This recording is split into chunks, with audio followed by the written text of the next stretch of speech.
Olá, meus irmãos e irmãs, sejam bem-vindos ao canal Vinícius Siqueira. E se você ainda não é inscrito aqui no canal, se inscreva aqui no canal e não esqueça de ativar o sininho das notificações. Todos os dias são postados vídeos abençoados aqui no canal, para te abençoar. Vamos a mais uma palavra do Senhor. Dom Gossete com E.W. Kenyon, sua palavra é agora.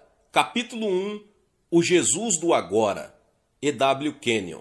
Jesus Cristo é o mesmo ontem, hoje e para sempre. Hebreus 13, 8. A palavra Jeová tem 3 tempos, passado, presente e futuro. Da mesma forma, existem 3 tempos na redenção: o que Deus fez, o que Deus está fazendo e o que Ele fará. O que Ele foi, Ele é, o que Ele é agora e será amanhã. A característica mais singular disto é que a palavra que ele falou lá atrás é agora.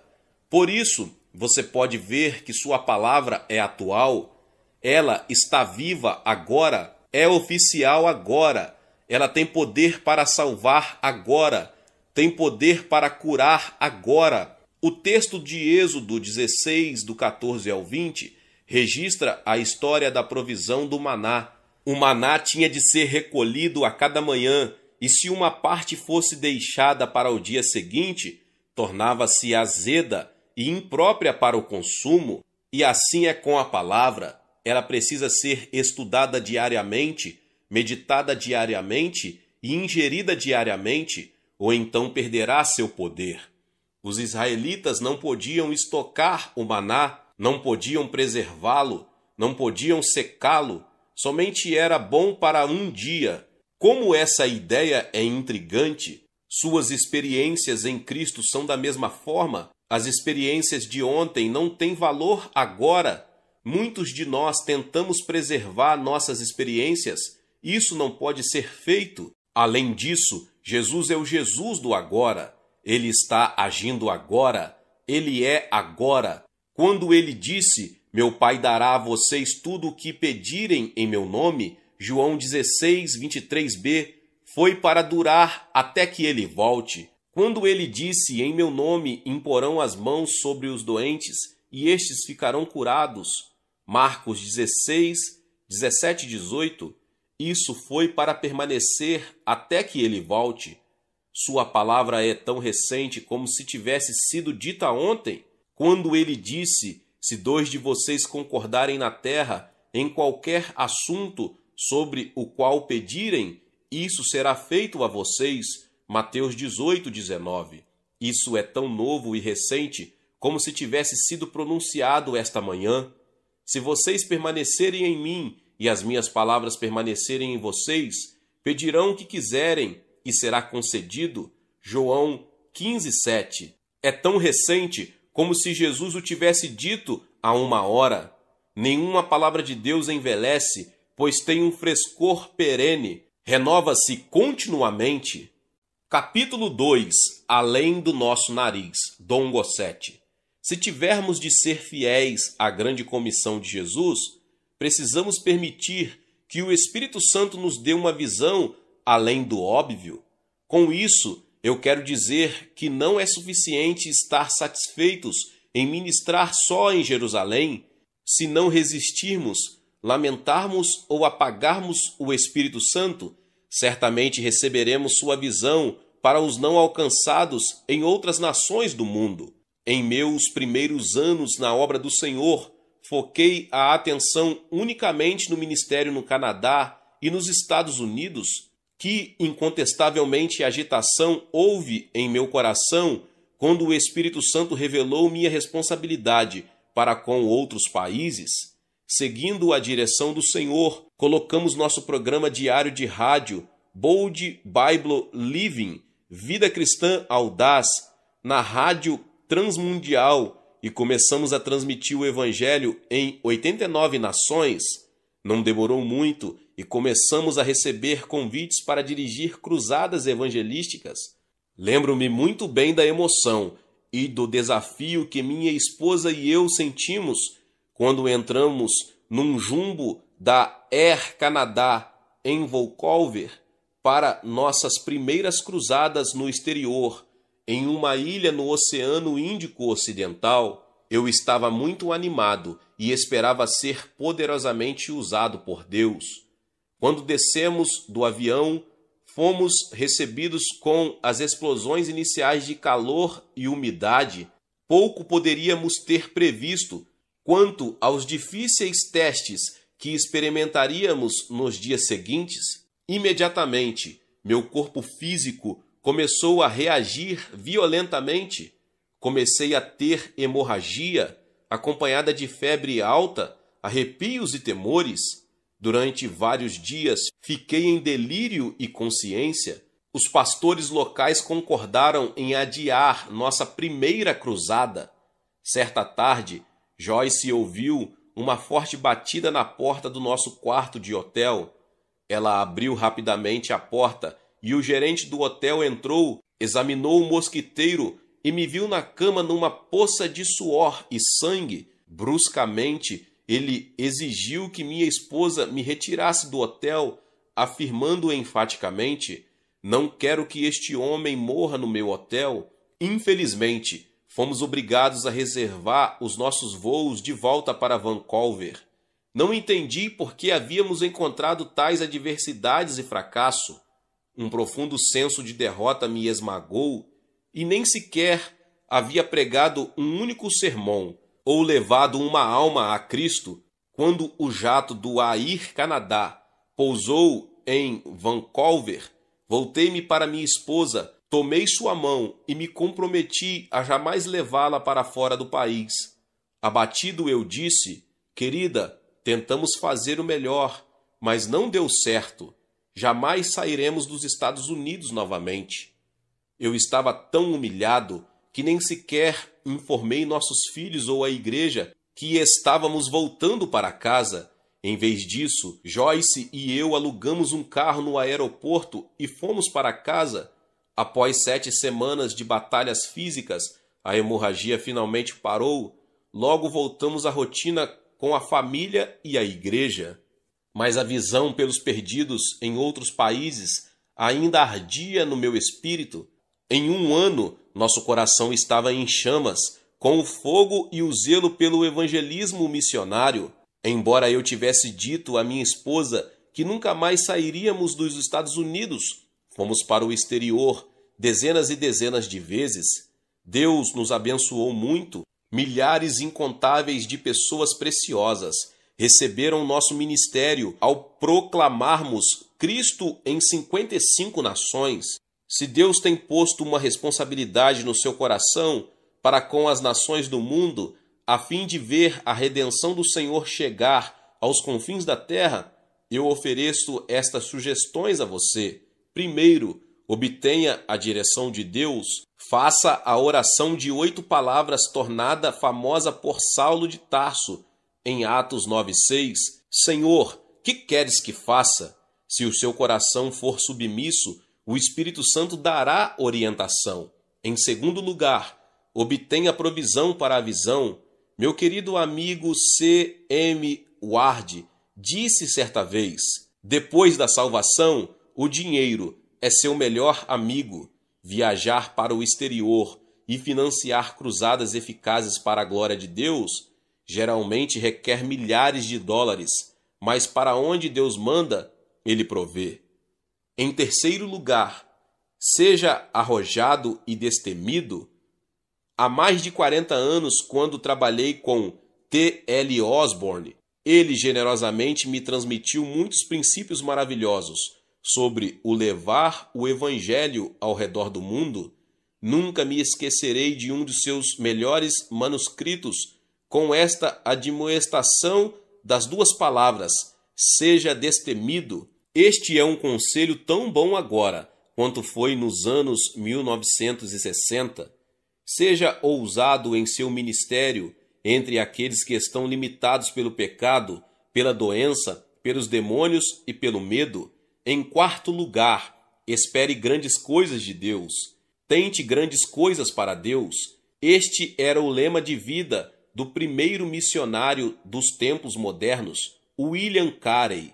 À medida que recebemos grandes coisas de Deus pela sua palavra e por seu Espírito, então poderemos tentar grandes coisas para Deus. Na primavera de 1979, fui convidado para o programa de televisão do Dr. Lester Sumrall. Ao ser entrevistado pelo irmão Sumrall, o Senhor me desafiou a ganhar 1 milhão de almas para Cristo antes que meu ministério terminasse aqui na terra. Quando compartilhei esta visão com minha família e amigos, ninguém me encorajou. Alguns me criticaram por esse encontro com Deus. 1 milhão de pessoas parecia tão impossível. Contudo, eu sabia que o Senhor tinha falado comigo. Para encorajar pessoalmente meu próprio coração, escrevi estas palavras em meu diário. Preferiria tentar algo grande e falhar, a não tentar nada e ter sucesso. Com sua ajuda, Pai, farei o meu melhor. No final de 1979, o Senhor abriu-me as portas da Índia. Realizar cruzadas evangelísticas na Índia durante grande parte dos 23 anos que se seguiram foi o plano de Deus para cumprir essa visão de ganhar milhões de almas. Se você receber e aceitar sua parte no plano de Deus para o evangelismo mundial, o Senhor levantará seu olhar para além do próprio nariz. Então você poderá ajudar a responder à admirável oração de Jesus, em que pede por trabalhadores, conforme registrado nos 4 evangelhos. Vocês não dizem, daqui a 4 meses haverá colheita? Eu digo a vocês, abram os olhos e vejam os campos, eles estão maduros para a colheita. João 4,35. Capítulo 3, Algo que Sabemos, E.W. Kenyon. O testemunho pessoal de Paulo me emociona. Ele disse, não me envergonho, porque sei em quem tenho crido e estou bem certo de que ele é poderoso para guardar o que lhe confiei até aquele dia, 2 Timóteo 1,12. Veja, isso põe o senso de domínio no espírito de um homem, onde a razão não pode mover-se, porque o caminho é escuro. O espírito tem uma luz interior, e essa luz interior está brilhando sobre a palavra que não pode desapontá-lo. Vocês se lembram do que Jesus disse? Se alguém me ama, obedecerá a minha palavra. Meu Pai o amará. Nós viremos a ele e faremos morada nele. João 14:23. Isso não significa que ele vive apenas na casa, ele também vive no coração. O Pai e Jesus são os meus apoiadores, meus provedores, meus doadores. Ora, Jesus tem feito sabedoria de Deus para mim, 1 Coríntios 1:30. Eu tenho mais sabedoria do que qualquer inimigo, eu tenho mais habilidades. Isso veio a mim quando recebi sua natureza e vida em meu espírito. Estou deixando que a natureza me domine? Tenho o amor de me tornar num dominador, num conquistador? Sua própria natureza amorosa me tirou do ciúme amargo e do egoísmo. Ele nos deu um novo eu, ele mesmo, uma nova natureza, sua natureza, e novas habilidades, suas habilidades. Elas nos engoliram, elas nos dominam em Cristo. Veja, o espírito de um homem, primeiramente, é posto em ação e em seguida suas faculdades racionais são dominadas pelo medo. É como um exército que perdeu seus oficiais, o pânico o agarra. Agora, quando esse homem interior, seu espírito interior, está em união com Deus, as faculdades de raciocínio podem perder o equilíbrio e ficar cheias de pânico, mas o espírito ainda é quem controla. Embora estejamos cheios de medo exterior, há uma coragem interior que nos leva a vencer. Muitos rapazes me disseram, sim, fiquei assustado, fiquei cheio de medo, e no entanto a sensação de vitória estava em meu espírito. Isso era verdade. Assim, em todas essas coisas somos mais que vencedores. Romanos 8:37. Podemos ver homens derrotados e fracassando ao nosso redor, mas não podemos ser derrotados. Diga várias vezes: não posso ser vencido, porque Deus está em mim e ninguém pode vencer a Deus. Capítulo 4. Revelação de Deus ao apóstolo Paulo, E.W. Kenyon. Na revelação de Deus a respeito de Jesus Cristo ao apóstolo Paulo, vemos o elemento sobrenatural do cristianismo em uma luz que a igreja moderna jamais viu. A revelação a Paulo começou com Jesus sendo feito pecado, tratou tanto do que Jesus fez como do que lhe foi feito durante os 3 dias e 3 noites em que esteve morto, até que finalmente ele ressuscitou dos mortos, levou seu sangue ao lugar santíssimo e sentou-se à direita do Pai. Esse período abrangeu os 40 dias desde sua crucificação até que se assentou à direita do trono da majestade nos céus. Trata-se de 3 fatores principais: a grande substituição de Cristo, nosso ser tornando-se nova criação por meio do Espírito Santo, a palavra e o que Jesus está fazendo por nós agora à direita do Pai. Olhemos para o que Cristo fez por nós. É muito importante que o leitor entenda perfeitamente esses fatos básicos. Cristo só ressuscitou após ter quebrado o domínio de Satanás. Era imperativo que a autoridade de Satanás sobre o homem fosse rompida, pois ele nos resgatou do domínio das trevas e nos transportou para o reino do seu Filho amado, em quem temos a redenção, a saber, o perdão dos pecados. Colossenses 1, 13 e 14. Deus nos libertou da autoridade de Satanás. A palavra traduzida por domínio aqui significa autoridade. Deus nos libertou da autoridade das trevas. Então ele nos transportou para o reino do Filho do seu amor. Este é o novo nascimento. Isso é recriação. Temos a nova redenção. Todo crente foi libertado da autoridade de Satanás e transportado para a família de Deus. Ele é redimido por meio de Cristo e Satanás não tem mais domínio sobre ele, pois o pecado não os dominará. Romanos 6, 14.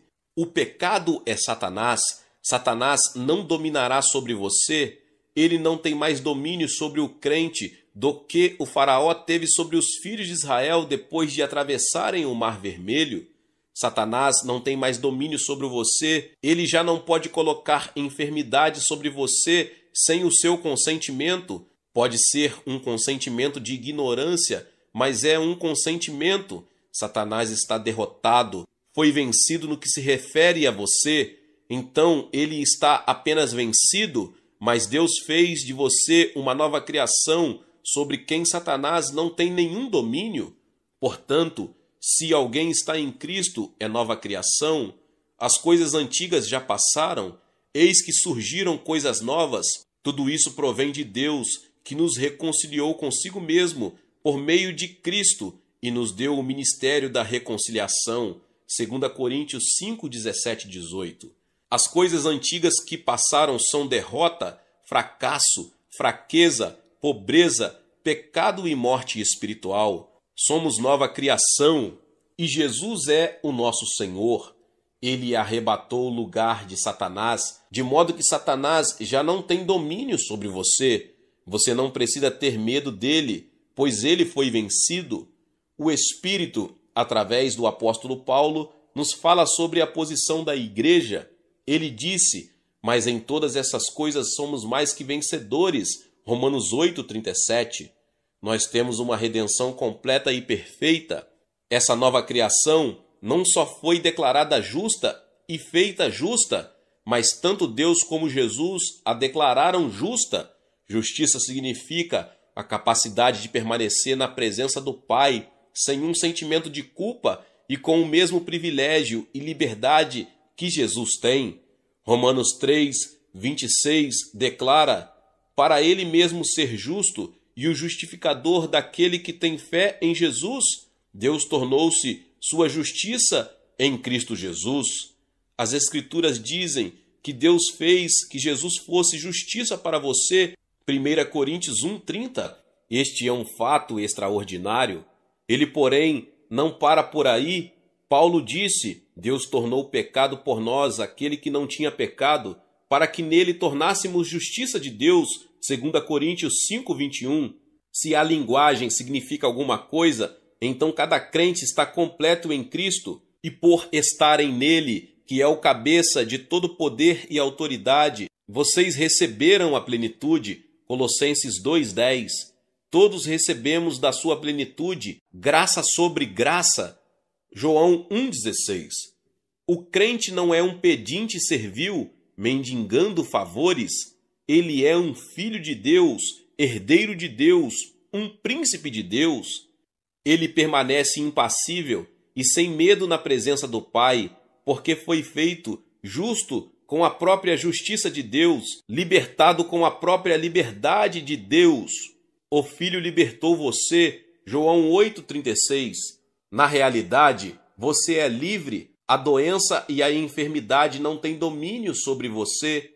Se tivesse espaço, eu poderia mostrar que você não está apenas redimido como uma nova criação e justiça de Deus, mas que também é um filho de Deus, um membro de sua família.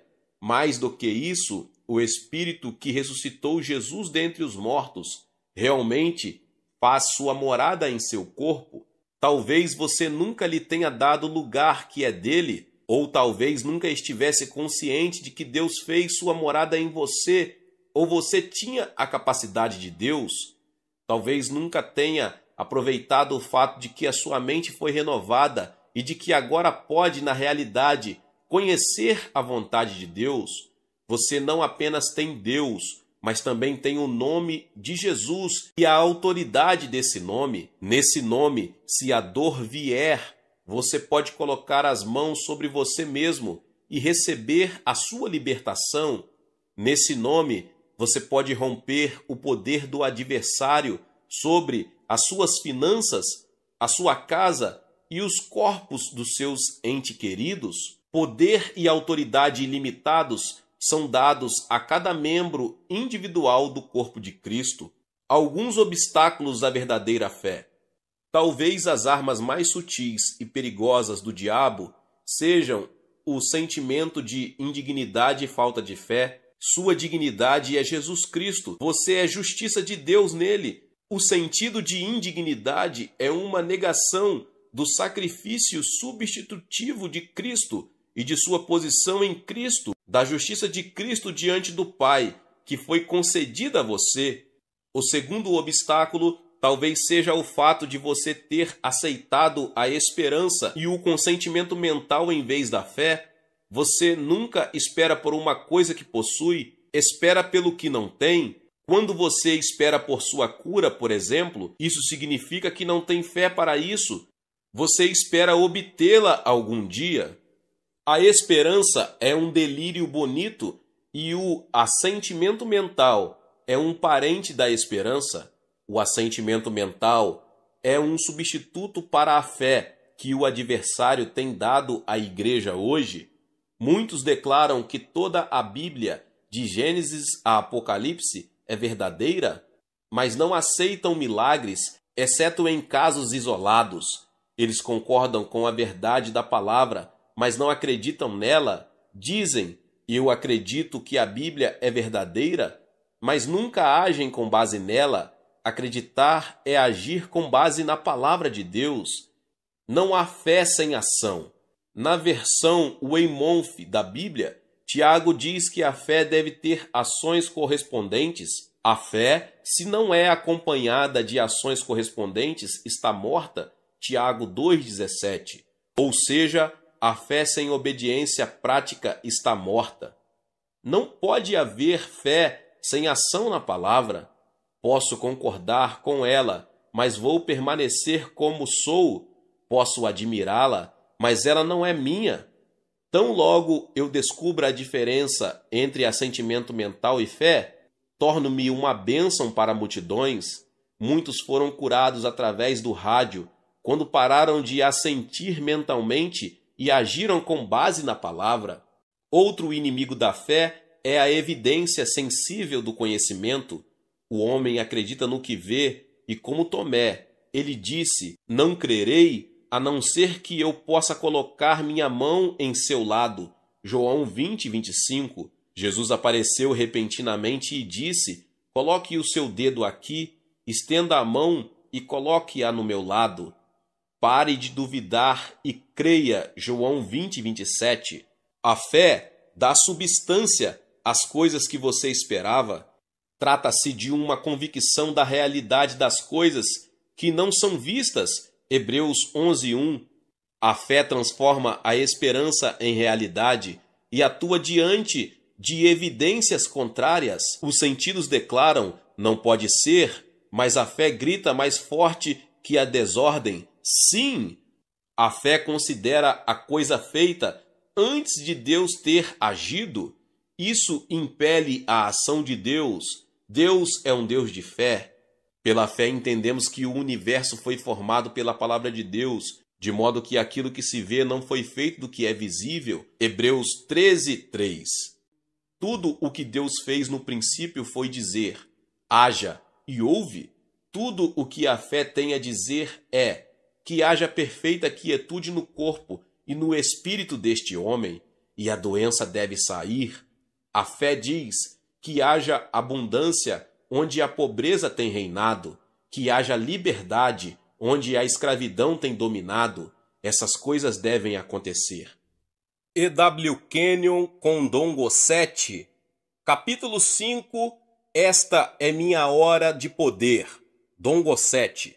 De acordo com o seu poder que atua em nós, Efésios 3:20, abaixo menciono declarações poderosas que o lembrarão do poder que vive em você. Declare-as quando você estiver temeroso ou preocupado, quando estiver confuso, quando não souber o caminho a percorrer. Deus vive e viverá sempre em você. Em primeiro lugar, tenho poder atuando em mim, porque tenho Deus dentro de mim, pois é Deus quem efetua em vocês tanto o querer quanto o realizar, de acordo com a boa vontade dele. Filipenses 2:13. Deus está realmente trabalhando dentro de mim, isso eu sei. Uma vez Deus falou, 2 vezes eu ouvi, que o poder pertence a Deus. Salmos 62:11. Em segundo lugar, eu tenho poder atuando em mim, no maravilhoso nome de Jesus. Jesus me autorizou a usar a autoridade de seu nome. João 14:13 e 14. O nome de Jesus é um nome que está acima de todos os nomes. Filipenses 2:9. No poder do nome dele, eu ministro cura aos doentes, expulso demônios e exerço a autoridade de Cristo, fazendo suas obras. João 14:12, Marcos 16:17, Atos 3:16. Em terceiro lugar, esta é a minha hora de poder para testemunhar a Cristo com eficácia, porque ele me dotou de poder para esse propósito. Atos 1:8, Lucas 24:49. Se sou uma testemunha dotada de poder, não posso me contentar com uma vida anêmica, deficiente, impotente. O espírito de poder que atua em mim revigora o meu corpo, renova a minha mente, ampara-me na provação e fortalece-me com ousadia ao testemunhar.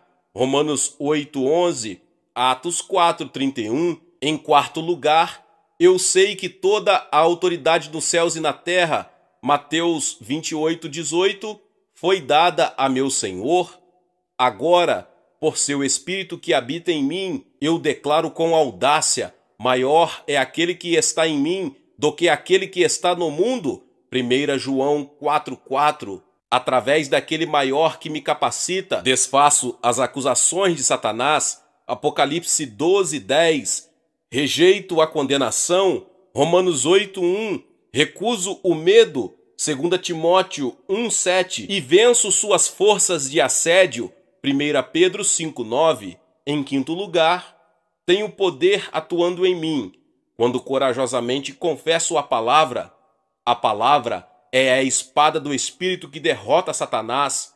Quando eu confesso a palavra, são criados resultados poderosos: cura, força, dinheiro e bênçãos. Em sexto lugar, tenho poder atuando em mim. Quando louvo o Senhor, o louvor é poder liberado em direção a Deus, que traz dele uma poderosa resposta. O simples fato de louvar o Senhor faz que coisas sobrenaturais aconteçam o tempo todo. Corpos curados, demônios expulsos, paz restauradas a corações perturbados. Ó, o poder do louvor! Deus está restaurando a minha vida, esse poder agora. Eu o louvarei. Aleluia! Louvai o Senhor. Em sétimo lugar, esta é a minha hora de poder. Aquele que é capaz de fazer infinitamente mais do que tudo o que pedimos ou pensamos, de acordo com o seu poder que atua em nós. A ele seja a glória na igreja e em Cristo Jesus por todas as gerações, para todo o sempre. Amém. Efésios 3, 20 e 21. Capítulo 6. Debaixo estão os braços eternos. E.W. Kenyon. Eu não sabia que ele era o apoiador, aquele que ficaria com o meu fardo e carregaria a minha carga. Eu era cristão havia anos, eu estava me mantendo firme e fazendo o melhor que podia. Estava me rendendo, consagrando, entregando e cedendo tudo, mas eu nunca havia aprendido a levar tudo. Eu não tinha aprendido a desfrutar da minha atual herança nele. Eu achava que era tão fraco e mal que tinha de me consagrar e me render continuamente. Eu não sabia que fora criado em Cristo Jesus para boas obras. Não sabia que era um participante da natureza divina, que tinha a força de Deus em mim. Não sabia que ele tinha criado o universo e feito sua morada em meu corpo. Então eu estava tentando lutar o melhor que podia. Eu costumava dizer, eu estou me mantendo firme, a luta é dura, o adversário está me pressionando. Eu não fazia ideia que debaixo de tudo isso estavam os braços eternos. Não sabia que Satanás fora açoitado, vencido e derrotado por aquele que me manteve firme. Eu não sabia que meu Pai era maior que todos e que preciosa e maravilhosa verdade estava revelada ao meu coração. Então eu vi e me perguntei por que estivera cego por tanto tempo. Perguntei-me por que eu não tinha visto tudo antes. Vi que eu estava andando com ele e que ele sempre estava à minha frente quando vinha o perigo. Eu vi os inimigos se espalharem e nunca levantarem uma lança, espada ou dardo, porque o maior os tinha vencido. E eles sabiam disso, mas eu não sabia. Agora estou começando a conhecê-lo, estou começando a descansar em seu repouso, viver em seu amor, em sua serenidade, a repousar no abraço de sua força. Ele está me alimentando com o pão do céu, o maná do poderoso. Ele me encorajou com o vinho de sua própria criação, e eu estou contente. Capítulo 7. O que confesso eu possuo. Dom Gosset. O que você confessa é o que possui. Aqui está uma lista de declarações bíblicas a serem confessadas. Primeiro, confesso Jesus como meu Senhor. Possuo a salvação. Romanos 10, 9 e 10. Em segundo lugar, confesso que pelas suas pisaduras estou curado. Sua cura está em mim. Isaías 53, 5. Terceiro, confesso que o Filho me libertou. Possuo liberdade absoluta. João 8,36. Quarto, confesso que o amor de Deus é derramado em meu coração pelo Espírito Santo. Romanos 5,5. Possuo a habilidade de amar todas as pessoas. Quinto, confesso que os justos são corajosos como o leão. Provérbios 28:1. Possuo a coragem de um coração de leão na guerra espiritual. Sexto, confesso que Deus nunca me deixará nem me abandonará. Hebreus 13, 5 e 6. Tenho a presença de Deus em cada passo que dou. Sétimo, confesso que sou redimido do Senhor. Salmos 107, 2. Possuo os benefícios desse resgate todos os dias. Oitavo, confesso que a unção do Santo permanece em mim, 1 João 2,27, e tem resultados que destroem todo tipo de jugo, Isaías 10,27. Nono, confesso em nome de Jesus que posso expulsar demônios, Marcos 16,17. Possuo a dinâmica da libertação que supera o diabo. Décimo, confesso que, quando eu puser minhas mãos sobre os enfermos, eles se recuperarão, Marcos 16,18. Recebi poder para curar os oprimidos.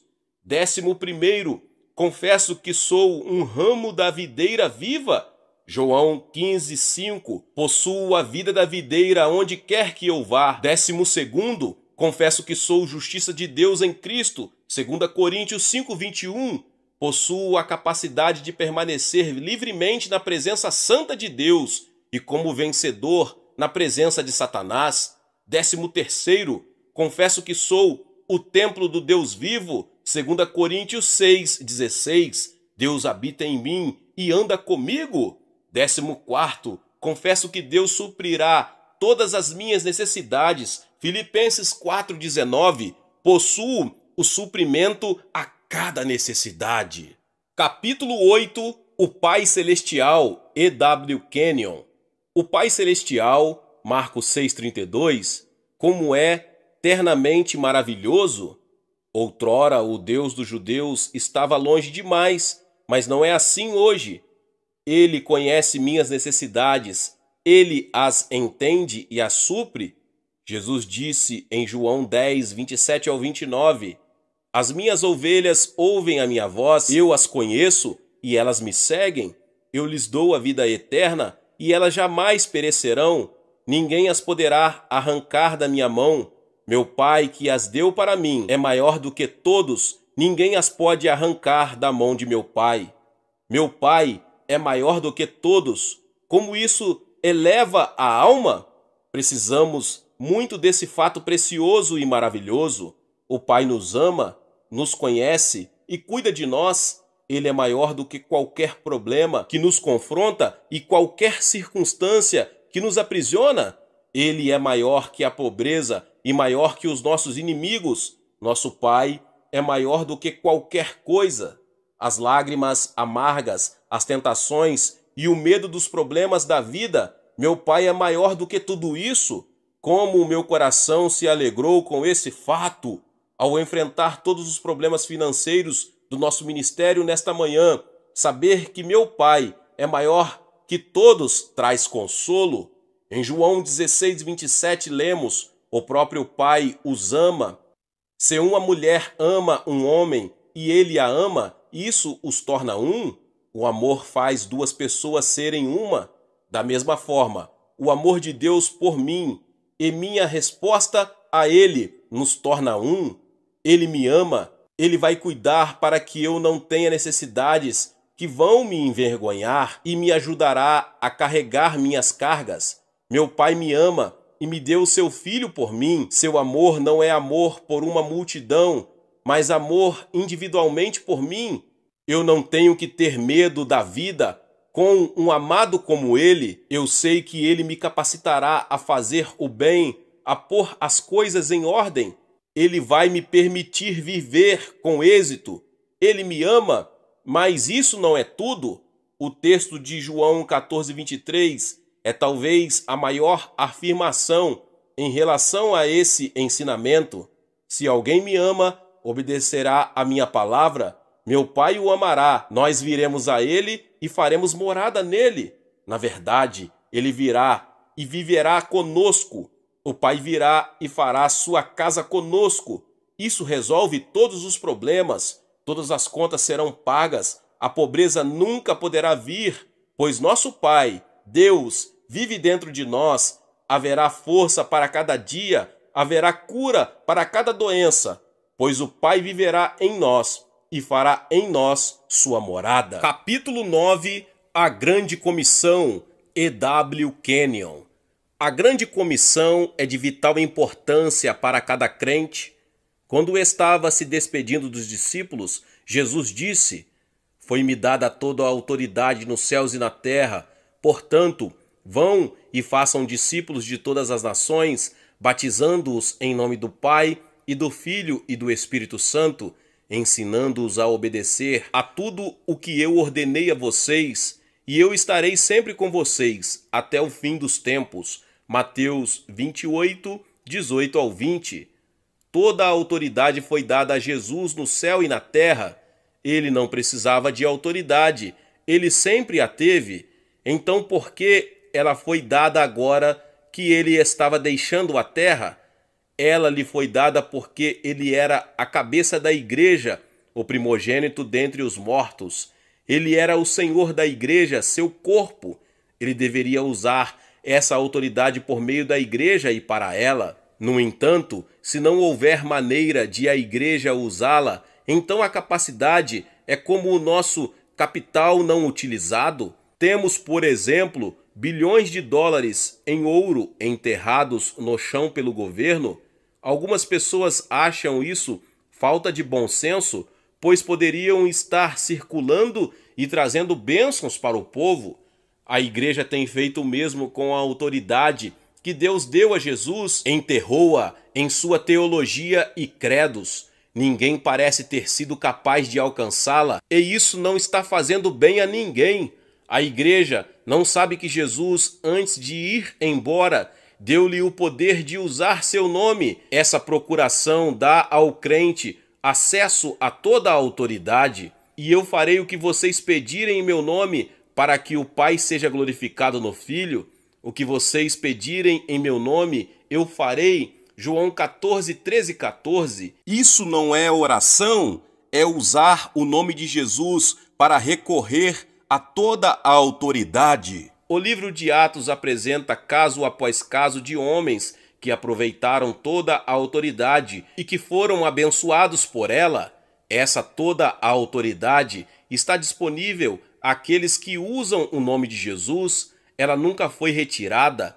Se uma parte daquela grande comissão foi revogada, então tudo isso será anulado. Se um milagre foi posto de lado, então todos os milagres foram postos de lado. E o nome de Jesus não tem autoridade, mas sabemos que seu nome nos foi dado por um ato de milagre. Jesus disse: estes sinais acompanharão os que crerem. Em meu nome expulsarão demônios, falarão novas línguas, pegarão em serpentes, e se beberem algum veneno mortal, não lhes fará mal nenhum. Imporão as mãos sobre os doentes, e estes ficarão curados. Marcos 16, 17 e 18. O adversário traz cada uma dessas maldições sobre a igreja de Deus e sobre o mundo não salvo. Satanás prende os homens em escravidão, enche-os de medo venenoso e rouba-lhes seu testemunho, para que não falem em novas línguas de libertação e vitória. Ele rouba aos cristãos a capacidade de colocar as mãos sobre os doentes e ver seus queridos sendo recuperados. Como? O conhecimento sensorial ganha controle sobre o ministério. Jesus disse: assim que os homens crescem nele, imediatamente esses sinais os acompanhariam. Imediatamente eles começariam a expulsar demônios. Imediatamente eles começariam a falar com línguas de poder. Imediatamente eles dominariam a doença. As serpentes são um emblema das doenças e dos demônios. Depois de lhes ter falado, o Senhor foi elevado aos céus e assentou-se à direita de Deus. Então os discípulos saíram e pregaram por toda parte, e o Senhor cooperava com eles, confirmando-lhes a palavra com os sinais que o acompanhavam. Marcos 16, 19 e 20. A palavra que ele falou e a palavra que eles ousaram confessar foram confirmadas por sinais que as acompanhavam. A atitude de Deus com relação ao pecado e enfermidades nunca mudou. Hebreus 13, 8 declara que Jesus Cristo é o mesmo ontem, hoje e eternamente. Ele se opôs à enfermidade naquela época e se opõe agora. Ele sofreu por causa do pecado e sua atitude para com o pecado é hoje a mesma que foi no passado. Por isso, assuma toda a autoridade que você recebeu e faça discípulos de todas as nações, cumprindo assim a grande comissão. Capítulo 10. A salvação está no Cristo entronizado. Dom Gossetti. Não há salvação na cruz. A salvação está no Cristo entronizado e no túmulo vazio. Há muitos cristãos que irão pensar que lhes tirei a salvação ao dizer a verdade sobre a cruz, mas isso não deixa de ser verdade. Algumas igrejas não têm Cristo entronizado, nenhum Salvador à direita de Deus. Elas simplesmente colocaram um Cristo morto na cruz. E as pessoas hoje que dizem estar vivendo a vida da cruz e que se apegam à cruz e nela confiam, não têm o Cristo ressurreto. Eu me pergunto se você sabe que é tão ruim cantar uma mentira quanto pregá-la. Pense na letra do hino, quero estar ao pé da cruz, que tão rica fonte. Ele levou seu sangue até o lugar santíssimo e conseguiu para nós uma eterna redenção. Eu não quero permanecer perto da cruz. Por quê? Porque estamos em Cristo. Temos a vida e a natureza do Pai em nós. Jesus disse, eu sou a videira, vocês são os ramos. João 15:5. A videira não está na cruz, a videira está no céu, e é Cristo em vocês, a esperança da glória. Colossenses 1:27. Você sabe por que alguns pregam a respeito da cruz e falam sobre ela? Porque eles vivem no reino da sensação. A cruz é algo que eles podem ver e sentir. Eles podem agarrar a pequena cruz de ouro pendurada em uma corrente ao redor do pescoço ou presa na lapela de seus casacos e sentem-se muito perto dela, mas Cristo não está na cruz de ouro. Cristo está sentado à direita do Pai. Ele expulsou o pecado, ele venceu Satanás, ele ressuscitou dos mortos, ele levou todos para o céu. É lá que estão agora, quando levou seu sangue ao céu e a Corte Suprema do Universo o aceitou. Ele foi derramado no propiciatório na presença do Pai, e Cristo se sentou, e ele ainda está lá hoje. Seu trabalho havia sido concluído. Portanto, sua obra começou na cruz e terminou no trono. Não consigo entender por que os cristãos dão mais importância à cruz do que ao Cristo entronizado e de estarem sentados com ele. A cruz é onde meu Senhor ficou pendurado, onde Deus pôs nossa iniquidade sobre ele, onde Deus o fez pecado por nós, onde Deus o abandonou, onde Deus o entregou a Satanás, onde o pecado triunfou e onde Deus ignorou sua oração. Nenhum anjo ministrou a Cristo ali. A escuridão lançou um véu sobre a cruz. Foi onde o amor chegou ao limite de sua expressão. Ele deixou seu corpo pendurado na cruz.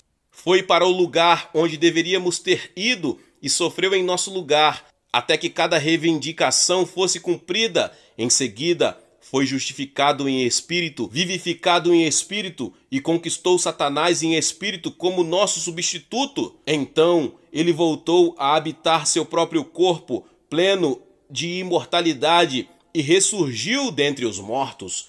O Cristo entronizado é um recibo integral da sua cura. O Cristo entronizado prova que ele concluiu a obra que começou. Pense sempre em Satanás como um derrotado, alguém sobre quem você tem domínio, em nome de Jesus.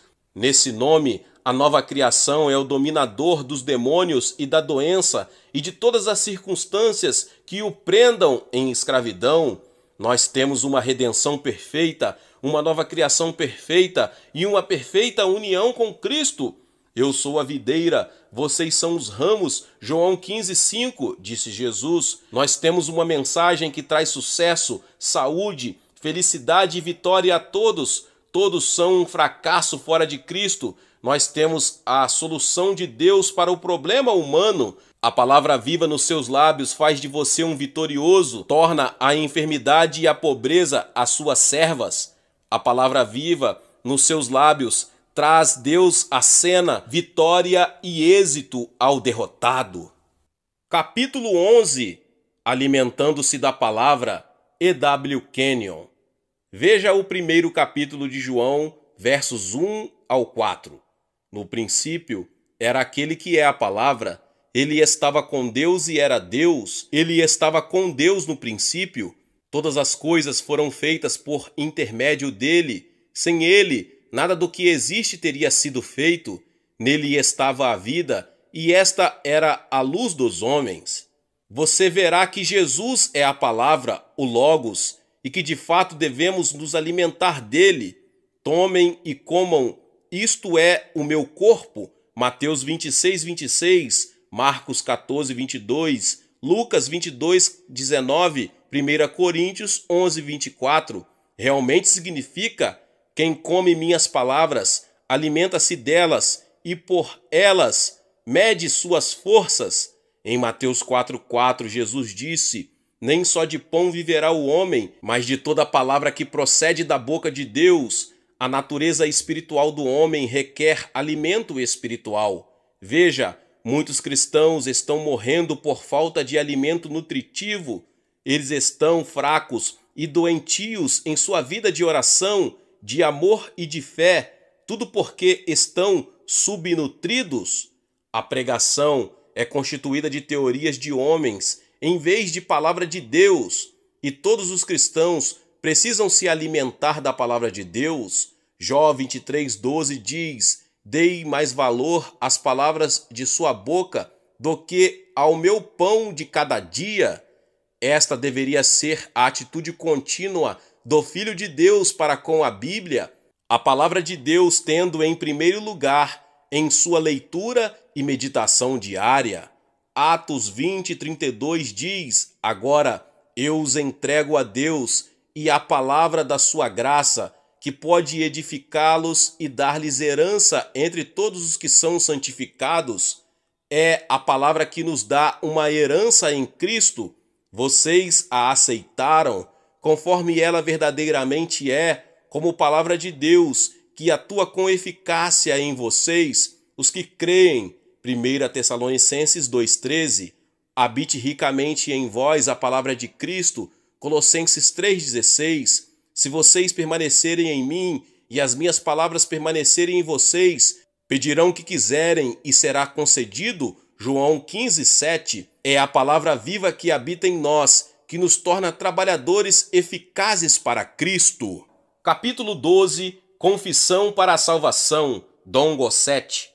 Assim como a salvação ou a vida eterna, que é maior do que todos os dons de Deus, é trazida à nossa vida pela confissão da nossa boca, todos os outros dons, graças e provisões do nosso Senhor são confessados na realidade. A confissão precede a posse. O que você confessa é o que possui. Eu ouso dizer agora que você possui exatamente o que confessou. Isso significa tanto para o bem quanto para o mal, saúde e doença, coragem e desânimo, abundância e falta, força e fraqueza. Você possui exatamente o que confessa. O que você diz é o que você recebe. É claro que a palavra salvação é uma das grandes palavras da Bíblia. Ela inclui tudo, inclui o suprimento de todas as necessidades do corpo e da alma. Tudo é providenciado na salvação. É muito importante que você preste atenção no que confessa. Palavras de confissão são palavras de fé que trazem maravilhas. O mesmo acontece com as palavras de louvor. Davi disse: bendirei o Senhor o tempo todo. Salmos 34:1. Muitos cristãos erradamente louvam o diabo com a boca em vez de louvar o Senhor. Por exemplo, se você disser: o diabo andou atrás de mim o dia todo, está louvando o diabo. Se você disser: estou desanimado, está louvando a pessoa errada. Se você disser: estou sobrecarregado com meus problemas financeiros, está louvando o adversário que causou o seu dilema financeiro. Se você disser: é difícil demais ter fé em Deus, está louvando o diabo, que é o autor da dúvida. Se você disser: tenho medo de que isso possa ser câncer, está rendendo louvor ao diabo, o autor da doença. Se você disser: eu sou um derrotado, está louvando o diabo, que derrota a sua vida. Se você disser: eu não tenho liberdade, está louvando o diabo, que o levou à escravidão. Se você disser: eu simplesmente não acredito que Deus perdoou meus pecados, está louvando o diabo. que é o acusador dos irmãos, o autor da condenação. Mas se você disser, eu sempre triunfo em Cristo, está realmente louvando o Senhor. Ó amado, esteja o seu louvor continuamente na sua boca. Como você pode falar sobre a doença e louvar o diabo que o afligiu? Como você pode falar de fraqueza e louvar o inimigo que o reduziu à fraqueza? Como você pode falar em carência e honrar aquele que o golpearia com a pobreza? Como você pode falar sobre insônia, elogiando assim o ladrão que rouba o dom divino do sono de você? Você deve ordenar suas palavras corretamente, pois Deus diz: quem me oferece sua gratidão como sacrifício, honra-me, e eu mostrarei a salvação de Deus ao que anda nos meus caminhos. Salmo 50, 23. Se você disser, eu simplesmente não posso amar os outros, louvará o autor do ódio, que o roubaria da legítima herança do amor de Deus no seu coração. Se você disser, eu não sinto mais a presença de Deus comigo, está louvando o diabo, que anularia a verdadeira palavra de Deus que declara, nunca o deixarei, nunca o abandonarei. Hebreus 13:5. Se você disser, eu não tenho unção, louvará o diabo, que tenta tornar sem efeito a palavra de Deus, a qual enfaticamente declara, a unção que receberam dele permanece em vocês. 1 João 2:27. Se você disser, eu simplesmente não posso fazer nada contra esse ataque demoníaco contra mim, louvará o diabo, que o faz desacreditar as palavras de Jesus, que disse, estes sinais acompanharão os que crerem, em meu nome expulsarão demônios. Marcos 16:17. Você não deve dar louvor ao diabo, embora o tenha feito por desconhecimento ou ignorância. O seu testemunho deve ser, bendirei o Senhor o tempo todo, os meus lábios sempre o louvarão. Salmos 34:1. O que você diz é o que consegue. Novamente, Davi disse, proclamem a grandeza do Senhor comigo, juntos exaltemos o seu nome. Salmos 34:3. Com suas palavras você pode exaltar o Senhor ou enaltecer o diabo. Se você disser, eu sou livre para a liberdade que Cristo me libertou, Gálatas 6:5, então exaltará o Senhor. Se você disser, eu estou regozijando porque meu nome está escrito nos céus, Lucas 10:20, enaltecerá o Senhor. Se você disser, Deus não me deu espírito de covardia, 2 Timóteo 1:7, engrandecerá o Senhor. Se você disser, Deus nos abençoou com todas as bênçãos espirituais, Efésios 1:3, engrandecerá o Senhor. Se você disser, graças ao poder do Espírito do Senhor, estou cheio de força e justiça, Miqueias 3:8, exaltará o Senhor. Se você disser, o Senhor é o meu forte refúgio, Salmo 27:1b, enaltecerá o Senhor. Se você disser, como são meus dias, assim será a minha força, Deuteronômio 33:25, glorificará o Senhor. No entanto, se você disser, eu não posso ganhar meus entes queridos para Cristo, enaltecerá o diabo.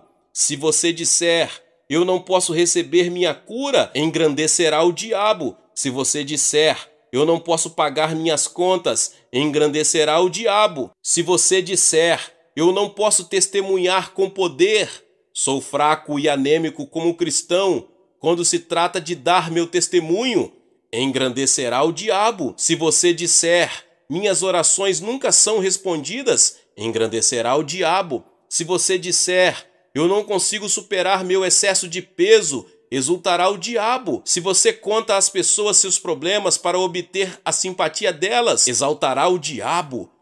Enaltecer o Senhor é um segredo vital de fé ativa. Paulo nos mostrou um tremendo segredo de fé em Filemão 6. Oro para que a comunhão que procede da sua fé seja eficaz no pleno conhecimento de todo o bem que temos em Cristo. Observe que a sua fé torna-se eficaz Quando você reconhece o bem que está em você, em Cristo Jesus, a palavra conhecimento é outra palavra para confessar ou afirmar. O conhecimento de todo o bem que está em você, em Cristo Jesus, torna a sua fé eficaz. Observe que é todo o bem dentro de você, em Cristo Jesus, não em suas próprias realizações. Quanto mais eu trato com as pessoas, eu ouço suas declarações desconcertantes de como difícil é confiar em Deus, me convenço de que isso é um dos dispositivos sutis do diabo, dos quais não deveremos ser ignorantes, fazendo-nos concentrar toda a atenção nos nossos pecados passados, nossas falhas, nossas fraquezas e erros. Resista ao diabo e ele fugirá de você, Tiago 4,7, para que a comunhão que procede da sua fé seja eficaz no pleno conhecimento de todo o bem que temos em Cristo. Sua fé é incendiada pelo conhecimento de todo o bem em você em Cristo Jesus. Reconheça o que você possui em Cristo e depois siga para o nível da confissão, da declaração.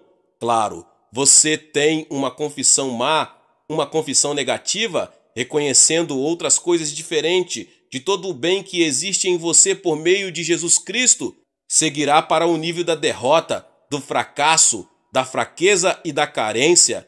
Recuse-se a fazer isso. Capítulo 13. Eu o livrarei. E.W. Kenyon. Na sua aflição vocês clamaram, e eu os livrei. Salmos 81:7. Isso soa como uma experiência pessoal, uma folha tirada da nossa própria história. Nós clamamos, e ele nos ouviu. Em certa reunião, outro dia, pedi que levantassem as mãos aqueles cujas orações tivessem sido respondidas desde nossa reunião na semana anterior. Rostos brilharam, as mãos se ergueram e pudemos ouvir vozes cheias de louvor, falando de suas orações respondidas. Muitos clamaram em sua angústia e Deus respondeu com fidelidade. Nós chegamos com nossos fardos e sofrimentos e Ele os levou.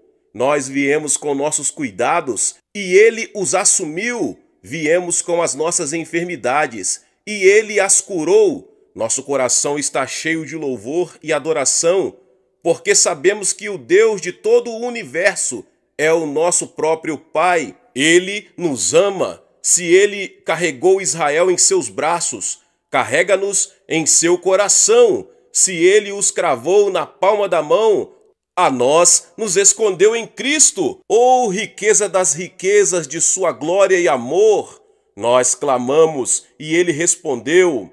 Eu farei o que vocês pedirem em meu nome. João 14:13, disse o Mestre. Observe bem, Ele disse, eu farei. Você pede, ora, intercede, e Ele responderá, fará e agirá. Capítulo 14. O sumo sacerdócio de Jesus, E.W. Kenyon. O ministério de Jesus à direita de Deus é um dos traços mais característicos da revelação paulina. O problema da autoria de Hebreus é estabelecido. Hebreus é uma parte dessa revelação. Ninguém mais poderia tê-lo apresentado como Paulo o fez a nós. É uma revelação do que Jesus fez a partir do momento em que se fez pecado na cruz, até que se assentou à direita do Pai. A obra toda nos é apresentada nessa maravilhosa revelação. Não somente Paulo dá a conhecer o que Cristo fez por nós em seu ato substitutivo, como também ele torna conhecido o que o Espírito Santo, por meio da palavra, quanto à obra substitutiva de Cristo, faz na vida do indivíduo. Existem, na verdade, 4 fases dessa revelação. Primeira, o que Cristo fez por nós. Segunda, o que o Espírito Santo, por meio da palavra, faz em nós. Terceira, o que Jesus está fazendo agora por nós à direita do Pai. Quarta, o que seu amor faz por nosso intermédio no ministério. Nós gastamos muito tempo estudando o que Cristo fez por nós, mas muito pouco tempo no que Ele faz em nós. e até mesmo no que ele está fazendo agora em seu sumo sacerdócio à direita do Pai. Todo o seu ministério por nós teria sido um completo fracasso se ele não o tivesse conduzido agora à direita do Pai. Jesus morreu como o Cordeiro, mas ressuscitou como sumo sacerdote. Seu primeiro ministério, após haver ressuscitado dentre os mortos, é ilustrado em João 20, 15 ao 18, que registra o encontro de Jesus com Maria após sua ressurreição. Ela lançou-se a seus pés, e não se espante, ele lhe disse: não me segure, pois ainda não voltei para o Pai. Vá, porém, a meus irmãos e diga-lhes: estou voltando para meu Pai e Pai de vocês, para meu Deus e Deus de vocês. Verso 17. O que ele quis dizer? Ele morreu como cordeiro substituto, ressuscitou como sumo sacerdote. Por essa razão, era necessário que ele tornasse semelhante a seus irmãos em todos os aspectos, para se tornar sumo sacerdote misericordioso e fiel com relação a Deus e fazer propiciação pelos pecados do povo. Hebreus 2:17. Ele é um sumo sacerdote misericordioso e fiel, não nas coisas relativas ao homem, mas nas coisas relacionadas a Deus. As reivindicações de justiça têm de ser satisfeitas e as necessidades do homem têm de ser atendidas. Era necessário que, como sumo sacerdote, Jesus fizesse a propiciação pelos pecados do povo. Isso está registrado em Hebreus 9, 11 e 12. Quando Cristo veio como sumo sacerdote dos benefícios agora presentes, ele adentrou o maior e mais perfeito tabernáculo, não feito pelo homem, isto é, não pertencente a esta criação, não por meio de sangue de bodes e novilhos, mas pelo próprio sangue. Ele entrou no lugar santíssimo de uma vez por todas e obteve eterna redenção. Cristo veio. De onde ele veio? Do lugar aonde ele fora como substituto, quando atendeu às reivindicações de justiça, onde ele satisfez as reivindicações da Suprema Corte do Universo contra a humanidade rebelde. Ele teve de levar seu sangue até o lugar santíssimo e selar com ele o documento da nossa redenção. Agora seu sangue é a garantia da integridade da nossa redenção. Assim como o sumo sacerdote da primeira aliança levava o sangue para dentro do lugar santíssimo uma vez por ano e fazia a expiação anual, Jesus levou o seu próprio sangue até lá e fez uma eterna redenção de uma vez por todas. Para os israelitas, a expiação significava simplesmente cobrir o pecado que era levado pelo bode expiatório. A natureza pecaminosa do homem que o fez transgredir a lei, não o ato em si, mas a causa do ato, era antagônica a Deus e tinha de ser coberta. Para ser claro, não foram os pecados que o homem havia cometido que precisavam ser retirados, e sim a natureza pecaminosa do homem que precisava ser exterminada. Essa natureza de pecado era a morte espiritual, a natureza de Satanás. Então Jesus veio e tirou aquela natureza pelo sacrifício de si mesmo. Mas agora ele apareceu, uma vez por todas no fim dos tempos, para aniquilar o pecado mediante o sacrifício de si mesmo. Hebreus 9, 26. Nossos pecados eram coisas pequenas que podiam ser varridas, mas nossa natureza pecaminosa exigiu que o próprio Filho amado de Deus se tornasse pecado para que pudéssemos nos tornar nele justiça de Deus. Ele tomou o nosso pecado para que pudéssemos nos tornar justos. Ele assumiu nossa morte espiritual para que pudéssemos ter vida eterna. Ele tomou o nosso ostracismo, nossa natureza proscrita, para que pudéssemos nos tornar filhos do Pai. Ó, que imensurável graça de Deus revelada no sacrifício de Jesus!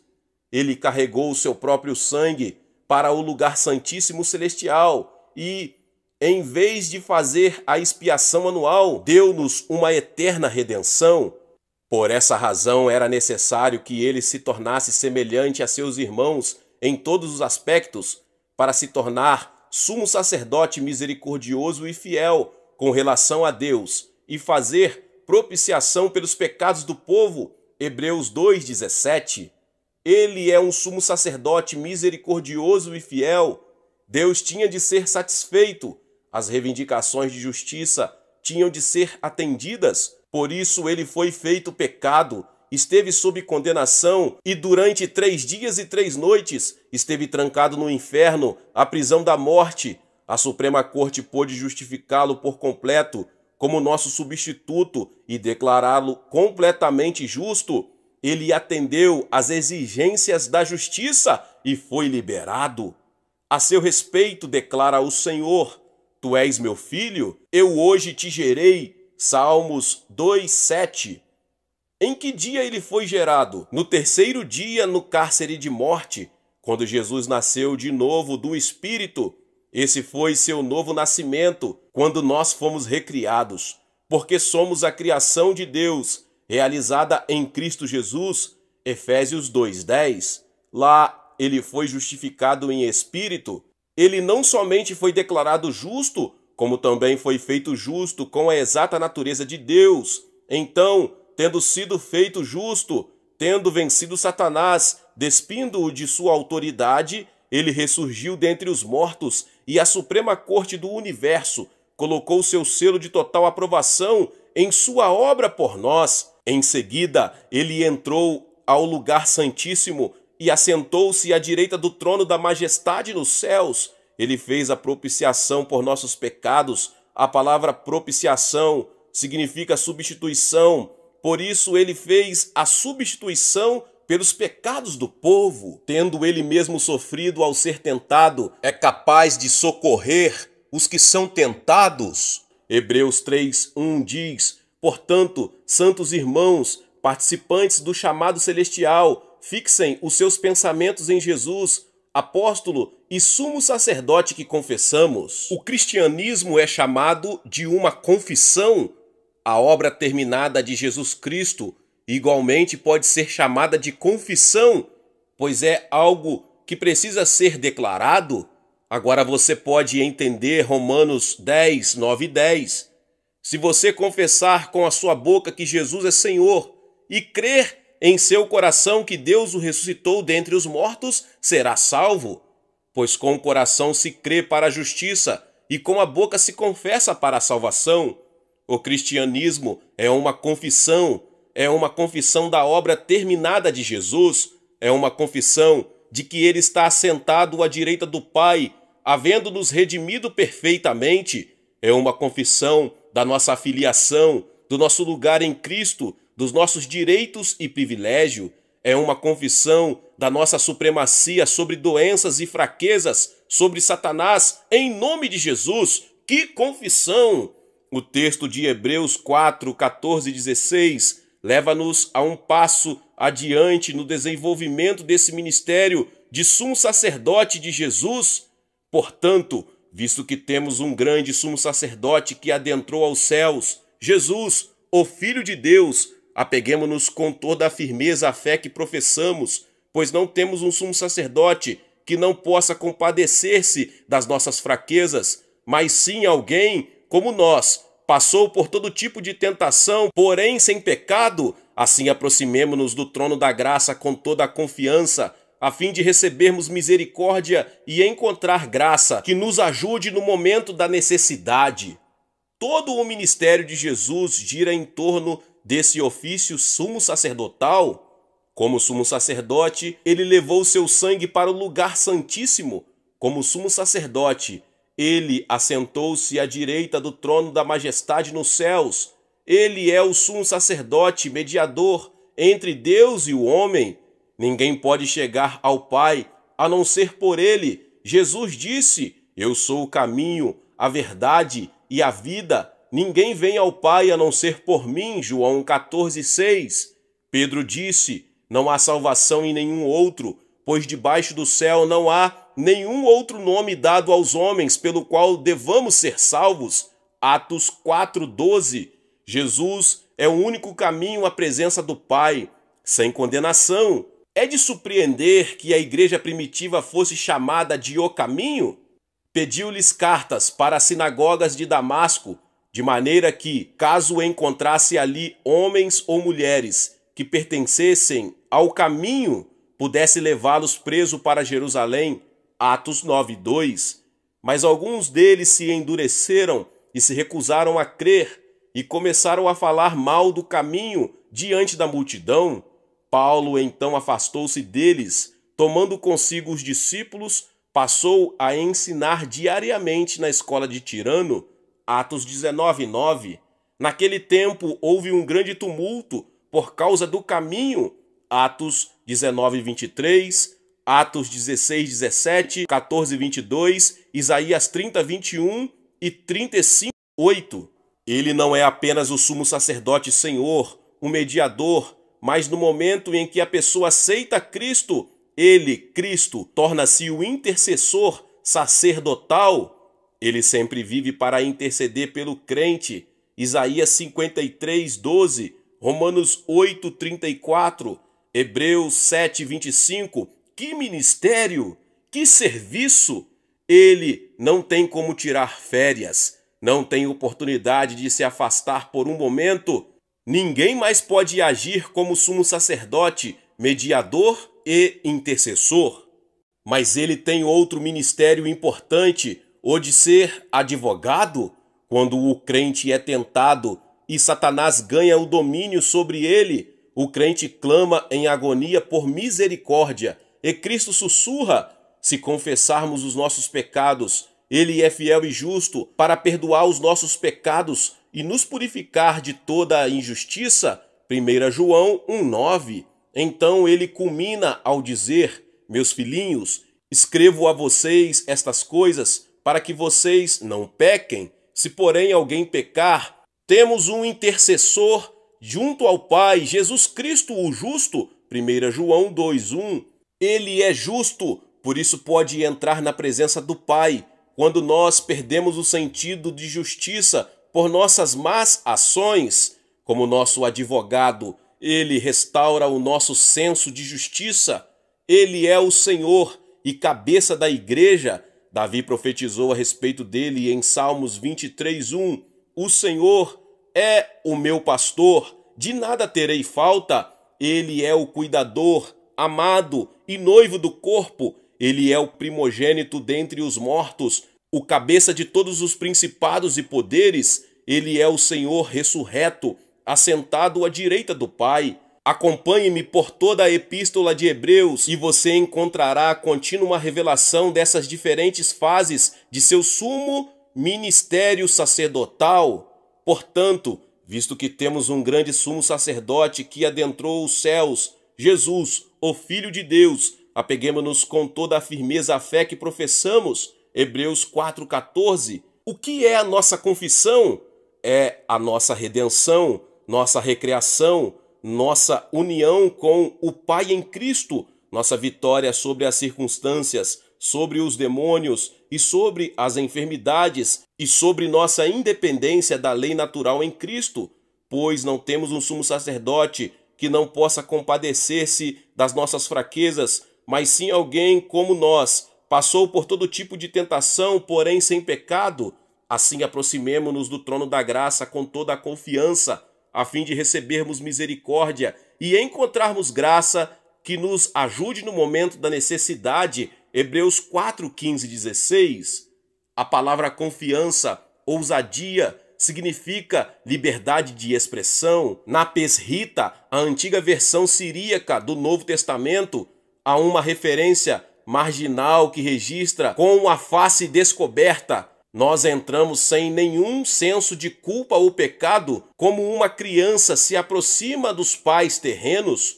Todo sumo sacerdote é escolhido dentre os homens, Hebreus 5:1, e tem debilidades. Jesus não teve debilidades, ele não teve nada, a não ser o que assumiu por nós. Ele não procedeu da linhagem de Levi, ele não ingressou no sacerdócio por nascimento. Ele é o sacerdote segundo a ordem da parte de Deus. O Senhor jurou e não se arrependerá. Tu és sacerdote para sempre. Jesus tornou-se, por isso mesmo, a garantia de uma aliança superior. Hebreus 7, 21 e 22. Ele é um sumo sacerdote, o fiador de uma aliança por ele liberada. Ele foi o sacrifício da aliança. Seu sangue foi o sangue da aliança. Sua vida foi a vida da aliança. Agora ele é a garantia dela. Toda a escritura sagrada, de Mateus a Apocalipse, apoia-se no próprio Senhor Jesus. Seu próprio trono é o apoio de toda a palavra. Assim como Deus se tornou a garantia da aliança abraâmica, Jesus é agora a garantia dessa nova aliança. Ele pode ser porque permanece para sempre. Seu sacerdócio é imutável. Portanto, ele é capaz de salvar definitivamente aqueles que, por meio dele, se aproximam de Deus, pois vive sempre para interceder por eles. É de um sumo sacerdote como esse que precisávamos, santo, inculpável, puro, separado dos pecadores, exaltado acima dos céus. Hebreus 7, 25 e 26. É de um sumo sacerdote como esse que precisávamos. Eu penso que não existe expressão mais doce em toda a revelação do que esta. Considere-o em toda a sua graça e beleza e em seu amor transbordante. É desse sumo sacerdote que precisamos. Nós somos uma nova criação, estamos no amado, somos as coisas mais doces, mais bonitas que o Pai tem, somos membros do seu próprio corpo. Cristo diz no versículo 27, primeiro por seus próprios pecados e depois pelos pecados do povo. Ele o fez uma vez por todas, quando a si mesmo se ofereceu. Ele se fez pecado por nós, ele fez um único sacrifício pelos pecados para sempre, e depois assentou à direita do trono da majestade nos céus. Hebreus 8:1, 10 e 12. Você tem consciência do que significa quando é dito que ele se assentou? Significa que a sua redenção é algo que foi completado. Você está curado, está tão bem como Jesus está na mente do Pai. Você é um completo vencedor. Pobreza, escassez, necessidade são coisas do passado.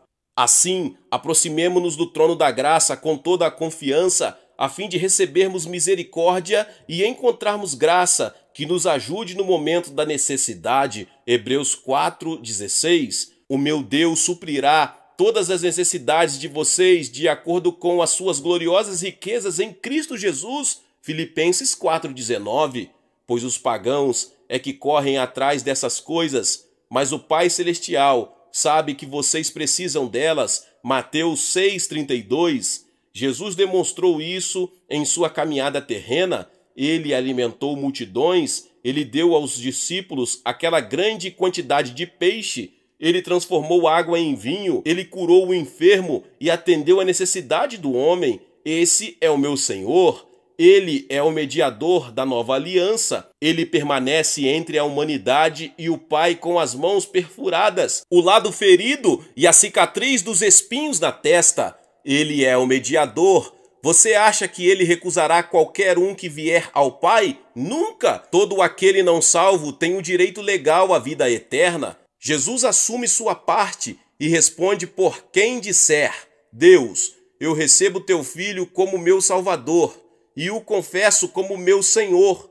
O ministério sacerdotal de Jesus satisfaz toda a necessidade do cristão a partir do momento em que ele é conduzido à presença do Pai no final da vida. Meus irmãos e irmãs, Deus abençoe a vida de cada um. Acabamos de fazer capítulo 13 e 14 e vamos seguir em continuidade com esta palavra. Se você ainda não é inscrito no canal, se inscreva no canal e ative o sininho das notificações. Todos os dias são postados vídeos abençoados aqui para te abençoar, tá bom? Compartilhe com seus contatos essa palavra e nos vemos nos próximos vídeos. Amém!